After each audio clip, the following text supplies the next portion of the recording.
Hi, Impact TV bu miteng tabiriba khwai pumnamakki mafamda anauba chahina lakpada harauk tayamba nungaibatana thalaba chahi kumona ma oirsanu haina yafa pauzal pizari amadi iramdam asida tangdu leitadana leiriba pumnamak anauba chahi asina lakpada tangdu leitaba ing chikpa iramdam ama oiduna anauba mayon ama purakpa oirasanu haina mapugi mafamda khutlonaduna nizari ngakhone akhoi ni sibu chahi loi dau su watli anauba chahi lakpagi wisana sa pithoi sibu mini chahi jam lo haning mama la moidro Christmas lei sidi farene duti nangna hudorabani nang hairodana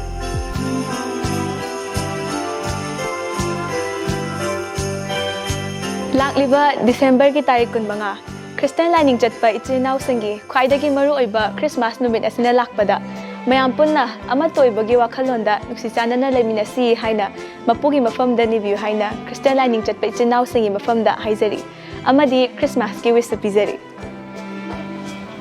yar bo dudi nang pukning pinzarabo tere aduga Impact TV gi viewers sing dasu matam sangna Impact TV bu support tawduna lakpibagi damakta hainingay leitana thagat pa phongdokchari matung tarakpadasu miyamgi seba hena tawbo ngambo oizage adumak makhata na support tawbiu haina nolukjabaga loinana Impact TV gi maikaidagi we wish you a Merry Christmas and a Happy New Year.